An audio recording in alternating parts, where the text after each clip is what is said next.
복음과 교회에 대해서 말씀을 나누고 있습니다. 복음과 교회. 예수님께서는 이 세상에 계실 때 천국 복음을 전하시면서 하나님의 나라가 이미 임하였다고 선언하셨습니다. 2000년 전 예수님이 오심으로 하나님의 나라가 임하였습니다. 그때 갇힌 자에게 자유를, 가난한 자에게 복음이 전파되었습니다. 다만 주님이 다시 오실 때까지는 이 통치와 다스림이, 하나님의 나라가 아직 완전히 완성되지 않았을 뿐입니다. 그래서 우리는 예수님의 초림과 재림 사이를 우리는 지금 현재 살아가고 있습니다. 예수님의 초림과 재림 사이를 살아가고 있는데요, 이 기간이 바로 종말의 기간입니다. 마지막 시대입니다. 예수님과 초림과 재림을 살아가는데, 그래서 하나님의 나라가 이미 임하였으나 아직 임하지 않는 하나님의 나라라고도 부릅니다. 이미 임하였으나 이미 임하지 않는 하나님의 나라, 즉 하나님의 나라의 현재성과 하나님 나라의 미래성이 함께 있는 거죠. 그리고 그 사이를 살아가는 우리들은 이 긴장의 관계, 즉 성과 악이, 각 축장이 일어나는 중첩의 시대를 살아가고 있는 거죠. 이 마지막 시대를 살아가고 하나님께서 주실 새 시대를 우리는 동시에 살아가고 있는 존재가 우리 하나님의 백성들입니다. 그래서 이미 하나님의 나라 천국이 임하였기 때문에 마지막 때에 미래에 주어질 그 나라의 복과 안식을 우리는 이미 누리며 살아가고 있으며, 동시에 아직 완성되지 않았기에 유혹과 범죄와 고난이 존재한다는 거죠. 세상에 유혹이 있고 고난이 존재하고, 그리고 이것이 우리 삶을 긴장하게 한다는 거죠. 그래서 이 믿음을 지키기 위하여 우리는 영적 전투를 벌이며 이 세상 가운데서 살아간다는 것입니다.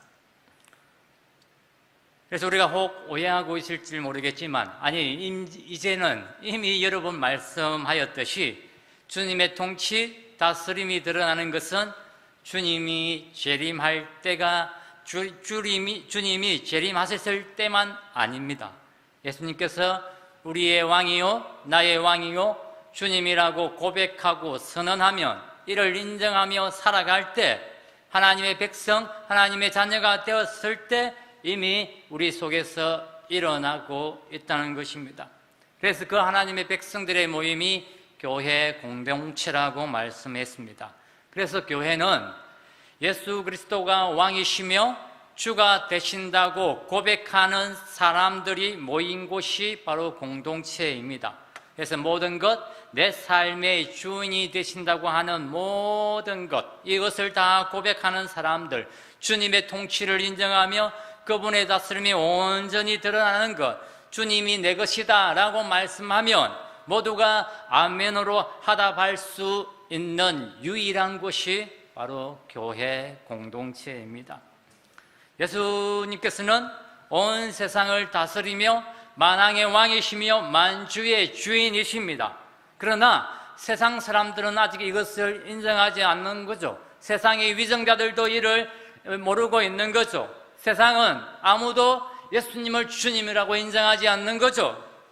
그러나 주님께서 다시 오시면, 주님께서 다시 재림하시면, 그때는 하늘에 있는 자나 땅에 있는 자나 땅 아래에 있는 자 모두가 예수님의 이름 앞에, 예수님의 그 이름 앞에, 주님 앞에 무릎을 꿇게 된다는 것입니다.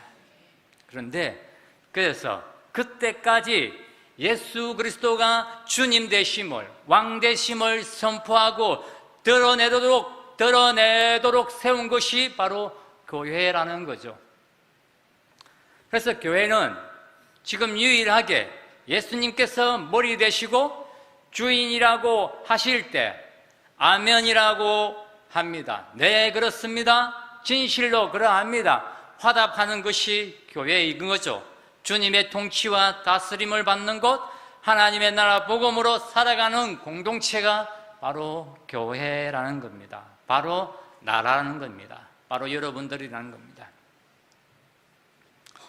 그래서 세상이 아무리 타락해도, 세상이 아무리 자기중심적이라도 교회는 예수 그리스도를 주권자로 왕으로 인정하는 공동체입니다. 그래서 세상의 어떤 위정자라도, 어떤 영향력에 있는 사람이라도 교회에서는 그리스도의 주되심 앞에 다 낮아져야 합니다. 그런데 우리가 아파하고 책임을 느껴야 하는 것은 세상의 타락이 아니라 교회의 타락입니다. 세상 사람들은 예수님을 주님으로 인정하지 않습니다. 당연히 그렇죠. 세상 사람들이 인정하지 못하는 우리 주님이, 교회의 타락은 교회조차도 하나님의 주되심을, 예수님의 주되심, 예수님의 통치와 주권이 무시되는 것이 바로 교회의 타락인 거죠. 그래서 교회에서 목사가, 장로가, 돈 있는 사람이, 힘 있는 사람이 자꾸만 높아지려고 합니다. 세상 사람들이 예수님을 욕해도 교회에서는 그분이 주인이고 머리여야 하는데, 오히려 사람들이 주인이고 사람들이 높아지려고 한다는 거죠. 그래서 저번에 얼핏 이야기했지만 직분이 계급처럼 높아지려고 한다는 거죠. 권찰, 집사, 권사, 장로, 목사, 그리고 성직자와 평신도를 구분하고, 이러한 것들은 다 종교개혁 때 다 무너졌습니다. 종교개혁이 일어난 것은 여러 가지 이유도 있겠지만 그중 한 가지가 이러한 성직자와 평신도의 차별 때문에도 일어났습니다. 모든 성도는 존중받아야 마땅합니다. 모든 성도는 말입니다. 모든 성도는 그 성도 속에 모든 직분이 다 포함되어 있다는 거죠. 그런데 주님의 뜻보다는 인간의 편리와 원함이 더 존중됩니다.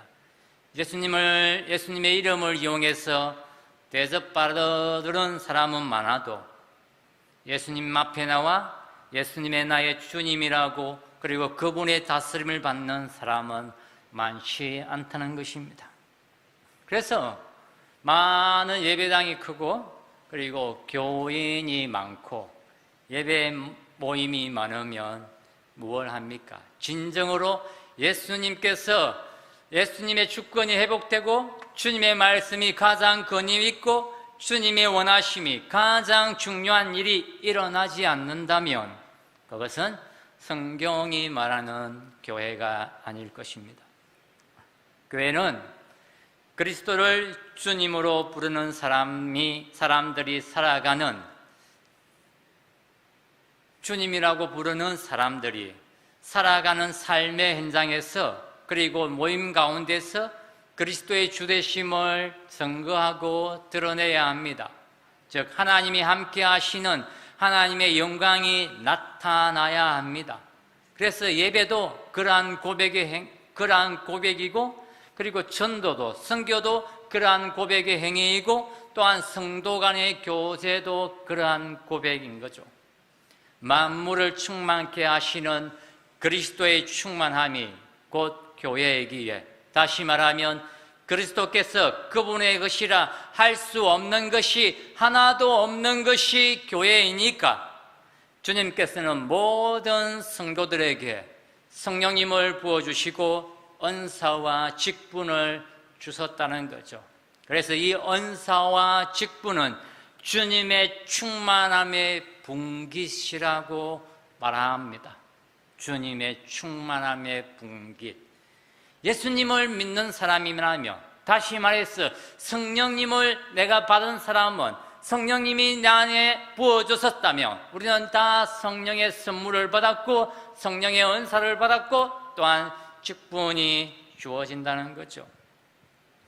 예언이면 믿음의 분수대로, 섬기는 일이면 섬기는 일로, 가르치는 자는 가르치는 일로, 위로하는 자면 위로하는 일로, 구제하는 자는 성실함으로, 다스리는 자는 부지런함으로, 긍휼을 베푸는 자는 즐거움으로, 또한 성령으로 말미암아 어떤 사람은 지혜의 말씀을, 어떤 사람은 지식의 말씀을, 믿음의 은사를, 병 고치는 은사를, 능력 행하는 은사를, 예언의 은사를, 영들 분별함의 은사를, 각종 방언을 하는 은사를, 방언을 통역하는 은사를, 이 모든 일들은 같은 한 성령으로 행하사 주님 뜻대로 각 사람에게 나누어 주시는 것입니다.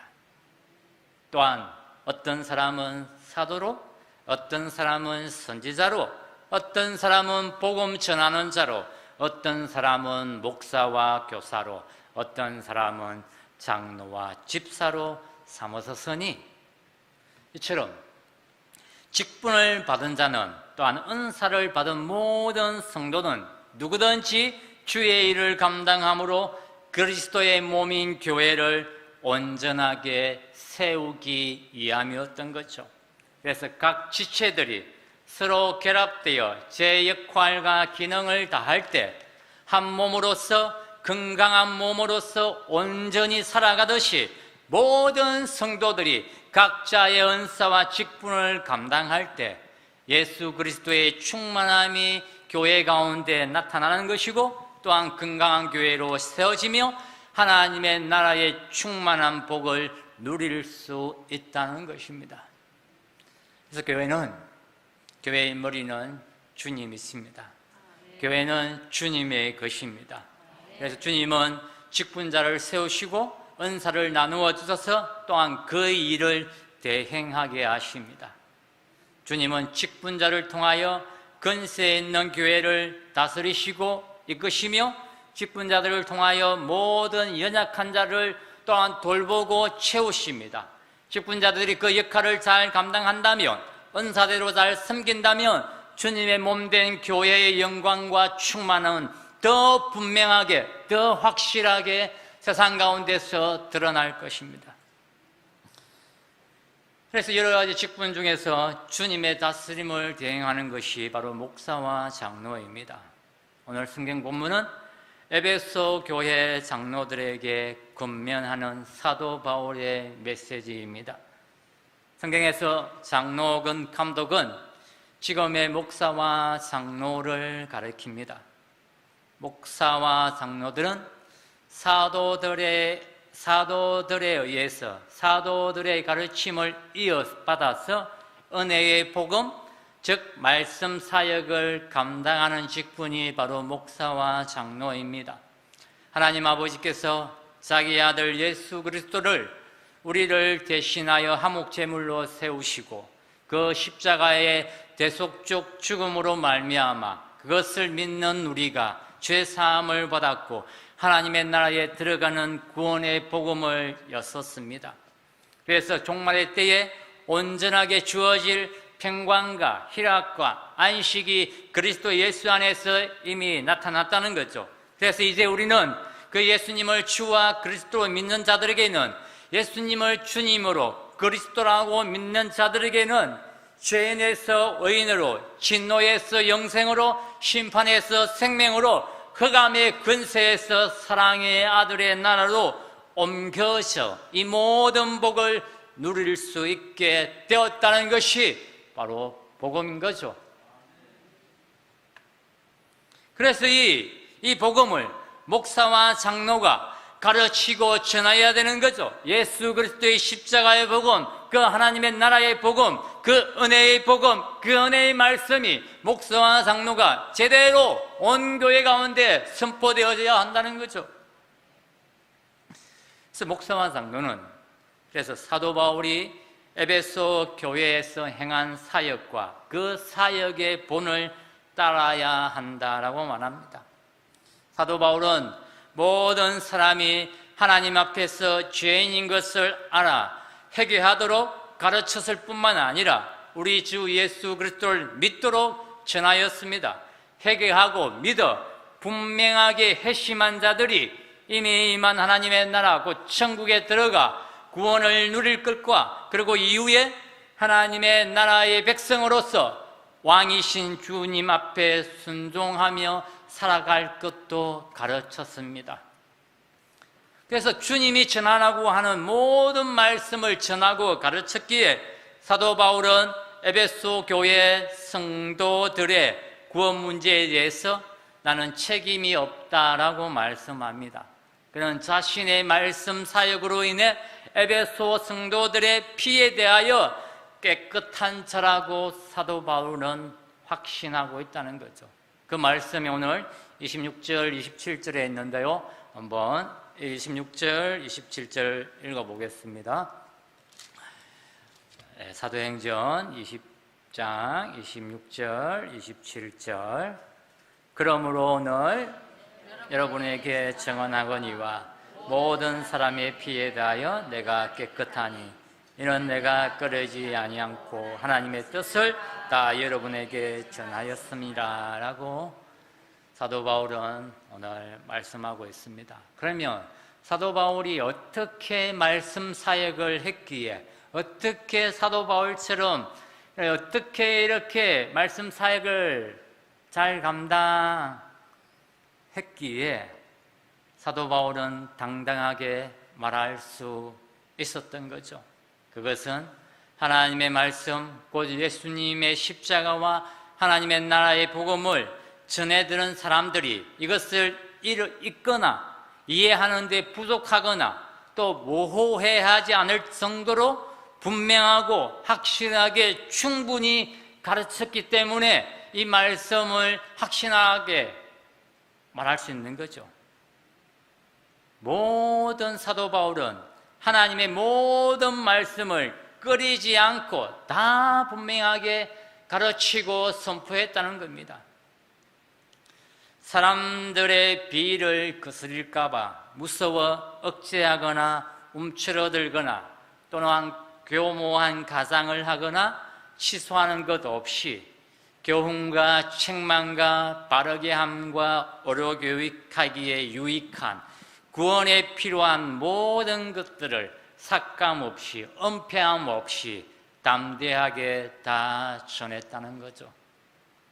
그래서 사람을 기쁘게 하려고 했다면, 사람들에게 듣기 좋은 말만 했다면 어떤 말씀들은 끌어서 전하지 않았을 것입니다.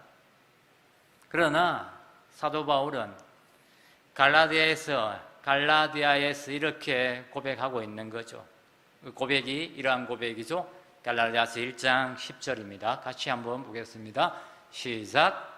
이제 내가 사람들에게 좋게 하랴 하나님께 좋게 하랴 사람들에게 기쁨을 구하랴 내가 지금까지 사람들의 기쁨을 구하였다면 그리스도의 종이 아니니라. 아멘. 이제 내가 사람들에게 좋게 하라, 하나님께 좋게 하라, 사람들에게 기쁨을 구하라. 내가 지금까지 사람들의 기쁨을 구하였다면 그리스도의 종이 아니니라. 사도 바울은 그리스도의 종으로서 복음의 일꾼으로서 어느 것 하나 빼놓지 아니하고 담대하게 전했습니다. 하나님의 뜻을, 하나님의 기쁘신 뜻을 위해서 말입니다. 혹시 제대로 배우지 못할 것을 염려하여 온 성도들을 두고 전했을 뿐만 아니라 집집마다 방문하여 가르치기도 했습니다. 그 사람이 유대인이든지 헬라인이든지 할레파이든지 무할레자이든지 야만이든지 스구디안이든지 종이든 자유자든 모든 사람들에게 이 십자가의 복음, 은혜의 복음, 하나님의 복음을 분명하게 가르치고 전하였던 거죠. 왜 그렇게 했습니까? 왜 이렇게 분명하게 가르치고 전파했습니까? 당연하죠. 모든 사람이 죄를 범하였기 때문에, 하나님의 영광에 이르지 못하였기 때문에, 모든 사람이 죄인이니까 모든 사람에게 하나님의 구원의 은혜가 필요한 거죠. 모든 사람에게 구원이 필요한 거죠. 그렇기 때문에 모든 사람들이 구원받게 하기 위하여 분명하고 확실하게 가르쳤던 거죠. 그래서 목사와 장로는 이러한 사도 바울의 말씀 사역의 본을 따라야 한다는 거죠. 사도 바울이 그리스도를 본받는 자 된 것 같이 우리 또한 사도 바울을 본받는 자가 되어야 한다는 거죠. 사도 바울의 이러한 충성스러운 말씀 사역은 주 예수님께 받은 사명이기에, 하나님의 은혜의 복음을 맡은 자이기에 자기의 생명도 조금도 귀한 것으로 여기지 아니하고 그 말씀의 능력으로 교회를 든든히 세우고 구원에 이르도록 돕기 위해서 그렇게 헌신하고 섬겼던 거죠. 그래서 말씀 사역을 한다는 것은 단지 지식적인 차원에서 설교하거나 가르치는 것만 의미하지 않습니다. 제대로 배우고 있으며 그것을 확신하고 있는지, 믿음을 제대로 가지고 있는지, 한 지체 한 지체, 한 영혼 한 영혼을 점검하고 도와야 한다는 거죠. 또한 그 말씀대로 거룩한 삶을 살아가고 있는지 살펴야 한다는 거죠. 그래서 이렇게 말씀 사역을 할 때 목사와 장로의 다스림을 받는 성도들은 어떻게 하겠습니까? 그 영혼이 안전하겠죠. 영육이 안전하겠죠. 신앙이 건강하겠죠. 비로소 그때서야 목사와 장로는 사도 바울처럼 모든 사람의 피에 대하여 내가 깨끗하다라고 말할 수 있게 되겠죠. 그래서 사도 바울이 모든 사람에 대하여 그 피에 대하여 깨끗하다는 것은 선지자로 파수꾼으로 부름받은 에스겔 말씀을 인용한 것이죠. 에스겔 33장 1절에서 7절에 이런 말씀이 나와 있는데요, 우리 같이 한번 보겠습니다. 시작. 여호와의 말씀이 내게 임하여 이르시되, 인자야, 너는 내 민족에게 말하여 이르라. 칼은 내가 칼을 한 땅에 임하게 한다 하자. 그 땅 백성이 자기들 가운데 하나를 택하여 파수꾼을 삼은 그 사람이 그 땅에 칼의 임함을 보고 나팔을 불어 백성에게 경고하되, 그들이 나팔 소리를 듣고도 정신 차리지 아니하므로 그 임하는 칼의 제거함을 당하면 그 피가 자기의 머리로 돌아갈 것이라. 그가 경고를 받았던 자기 생명을 보존할 것이나 나팔 소리를 듣고도 경고를 받지 아니하였으니 그 피가 자기에게 돌아가리라. 그러나 칼이 임함이 파수꾼을 보고도 나팔을 불지 아니하며 백성에게 경고하지 아니하므로 그 중에 한 사람이 그 임하는 칼에 제거당하면 그는 자기의 죄악으로 말미암아 제거되거니와 그 죄는 내가 파수꾼의 손에서 찾으리라. 인자야, 내가 너를 이스라엘 족속의 파수꾼으로 삼음이 이와 같으니라. 그런즉 너는 내 입의 말을 듣고 나를 대신하여 그들에게 경고할지어다. 아멘. 성경에서 피는 생명입니다. 하나님으로부터 이스라엘 백성의 파수꾼으로 세움받은 자가 경비를 소홀히 하여 백성에게 하가 임으면 그 피가 파수꾼에게 돌아가도록 되어 있습니다. 그러나 파수꾼의 간절한 경고를 받았음에도 불구하고 여전히 백성들이 악행을 거듭하면 그 피가 백성에게 돌아가 죄악 때문에 죽고 파수꾼의 생명은 보존되었습니다. 따라서 사도 바울은 복음의 파수꾼으로 신실하게 자기의 책무를 남김없이 아낌없이 감당했다는 의미입니다. 그래서 사도 바울은 에베소 교회의 목사와 장로들에게 사도들이 전한 동일한 그 은혜의 복음, 그 은혜의 말씀을 부탁하며 권면하고 있다는 겁니다. 그래서 목사와 장로는 동일한 말씀 사역을 감당하지만 그 역할은 구분됩니다. 목사는 말씀을 전하고 가르치는 역할을 합니다. 장로는 전해지고 가르쳐진 말씀을 모든 성도들이 잘 이해하고 믿으며 그대로 살고 있는지 확인하고 돕는 사역입니다. 물론 목사도 성도의 믿음과 삶을 점검하고 도우며 장로도 주어진 상황에서 말씀을 전하기도 하며 가르치기도 합니다. 그래서 그러기 위해서는 장로는 성도들이 교회에서 가르치는 바른 신학과 바른 교리에 서 있는지, 그리고 그대로 순종하며 살고 있는지 확인할 뿐만 아니라 다시 가르치고 교정하며 확신하게 하는 사역을 감당하기 위해 목사만큼이나 하나님의 말씀과 복음에 대하여 잘 알아야 합니다. 또한 장로는 자신이 먼저 말씀에 순종하며 거룩한 삶을 살아야 합니다. 그래야 다른 사람들의 삶을 점검하고 책망하거나 격려할 수 있기 때문입니다. 그리고 목사와 장로는 우리 주님이신 목자장 대신 목자장에게 이임받은 목자로서 하나님의 양무리를 치는 사역을 합니다. 하나님은 이렇게 하나님의 양무리를 잘 치도록 목사와 장로를 세워줬던 거죠. 그래서 목사와 장로는 좋은 꼴을 먹이고 실만한 물가로 인도할 뿐만 아니라 사나운 일으로부터 지켜야 하고 치리해야 하고 그리고 다스려야 하고 온전히 치리와 건징을 통하여 이것을 교회를 지켜내야 하는 거죠. 거룩을 지켜내야 하는 거죠. 목사와 장로가 그래서 그 직분을 온전히 감당할 때 그것이 건강한 교회로 세워진다는 거죠.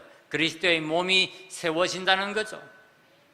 이때 목사와 장로는 세상 사람들이 그러하듯이 군림하는 자세가 아니라 함부로 그 권세를 행사하는 것이 아니라 자신의 양무리가 아니라 하나님의 양무리이며 하나님이 그 피로 사신 교회이기 때문에 하나님의 양임으로 그 양을 잘 돌보고 잘 사랑하고 다스려야 된다는 거죠.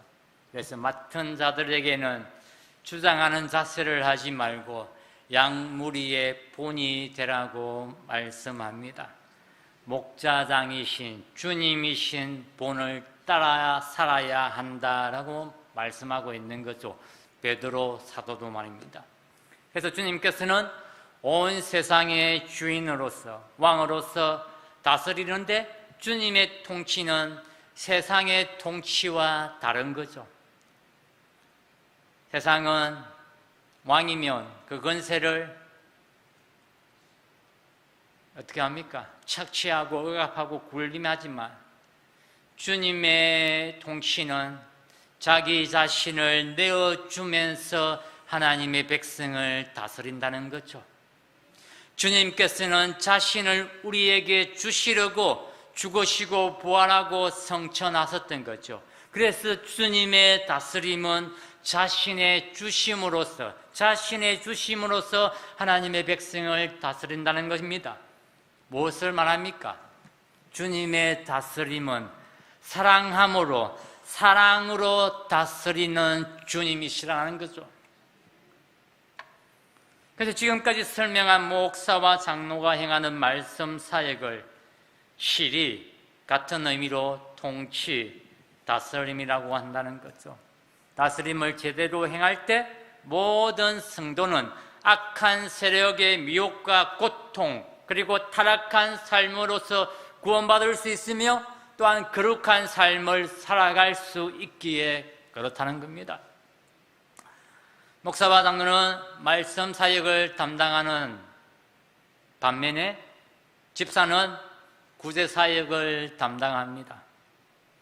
말씀 사역과 구제 사역은 동전의 양명처럼 함께 가야 합니다. 말씀으로 하나님의 나라가 이미 임하였음을 전하고 구제로 이미 임한 그 하나님의 나라의 복을, 그 복을 누려야 되는데 아무도 한 사람도 제외 없이 모든 사람들이 누려야 하기 때문에 구제가 필요한다는 거죠. 목사와 장로에 의해 선포되어지는 가르치는 말씀으로 하나님의 복을 누리며 살도록 그 집사가 구제로 섬기는 거죠. 그러므로 말씀과 구제 사역을 감당하는 직분 모두는 이미 임한 하나님 나라의 도구이며 하나님 나라의 공동체인 교회를 섬기는 하나님의 종들인 거죠. 그래서 집사가 담당하는 구제 사역은 이미 임한 하나님의 복을 누리도록 돕는 사역입니다. 물론 사도나 집사가 돕지 않아도 회심하여 그 나라에 들어온 사람들은 자신의 모든 것을 다른 사람들과 함께 나누기에 교회의 모든 성도들이 하나님 나라의 복을 누립니다. 그렇지만 하나님의 나라, 천국이 아직 완성되지 않았기 때문에 교회 내에 그 복을 누리지 못하는 사람들도 생긴다는 거죠. 왜 그렇습니까? 교회를 둘러싼 세상이 여전히 약하고 우리를 위협하고 있기 때문에, 또한 우리가 연약하여 실수가 많기 때문에, 그래서 사도들이 있는 초대 교회에서도 문제가 발생했던 거죠. 누구는 이 복을 받고 누구는 이곳에서 제외되니까 이런 문제가 생겨서, 그죠? 교회 내에서 어떤 성도들은 천국을 누리고 어떤 성도들은 천국의 복을 누리지 못하기에 이 점 때문에 구제 사역을 더 세심한 관심과 힘을 쏟기 위하여 집사를 뽑게 되는 거죠. 그러면 누가 집사가 될 수 있습니까? 어떤 사람이 집사로 뽑혀집니까? 흔히들 일을 잘하는 사람들이 집사가 되어야 한다고 생각합니다. 물론 일을 잘해야 되는 거죠. 그러나 그것보다 더 중요한 것은 성경은 이렇게 말씀하고 있는 거죠. 성령과 지혜가 충만하여 칭찬받는 사람, 믿음과 성령이 충만한 사람, 이 사람들을 집사로 세워져야 한다라고 사도행전은 말씀하고 있는 거죠. 그래서 언뜻 보기는 이러한 기준들이 집사와 직무와 상관없이 보입니다. 하지만 그렇지 않다는 거죠. 집사는 그냥 이러한 저러한 교회에서 일할 잘하는 사람이 아니라 이미 임한 하나님의 나라의 복을 모든 성도가 온전히 누리도록 돕는 사역을 하는 거죠. 누가? 집사가 말입니다. 그래서 하나님의 복음을 제대로 이해하고 예수 그리스도의 본원과 가르침을 따라 하나님의 나라의 사역을 감당하는 직분이죠. 그러니 어찌 사람의 지혜와 사람의 능력으로 감당할 수 없다는 거죠. 오직 예수 십자가의 복음과 성령의 충만한 인도하심과 그 성령의 지혜와 능력으로 감당해야 한다라고 말씀하고 있는 거죠. 그럴 때야만 집사의 구제 사역을 통하여 하나님의 나라가 구체적으로 실현되어지고 충만해진다는 거죠. 이것이 우리 주님이 교회에 주신 직분입니다. 사도들의 말씀 사역은 목사와 장로가 담당하며 집사는 구제 사역을 담당합니다. 이로 인하여 하나님의 말씀이 교회 안에 왕성해집니다. 단지 사도들이 말씀 사역에 전념하였기에, 목사와 장로가 전념하였기에 왕성해진 것이 아니라 하나님의 나라의 복음에 대한 선포와 가르침뿐만 아니라 집사들에 의하여 그 실체가 충만했기에 왕성해졌다는 거죠. 말씀 사역과 구제 사역이 함께 어우러져 교회 안에서 하나님의 말씀과 구제가 더 왕성해졌다는 거죠. 그래서 하나님의 나라는 말뿐만 아니라 성령의 능력과 성령의 지혜로 나타난다는 거죠. 교회 가운데서 말입니다. 그래서 이러한 건강한 교회, 이러한 참된 교회로 우리가 살아가야 한다는 거죠. 이것이 주님께서 원하시는 교회의 은사와 직분이라는 거죠. 그래서 주님께서는 각 사람에게, 한 지체들, 한 영혼들에게 예수 그리스도의 선물인 그리스도의 충만한 분깃이 성령의 은사와 성령의 직분에 따라 내려주셨기에 온전한 사랑으로 섬김으로 주님의 몸된 교회가 아름답게 건강하게 세워지기를 예수님의 이름으로 축복합니다.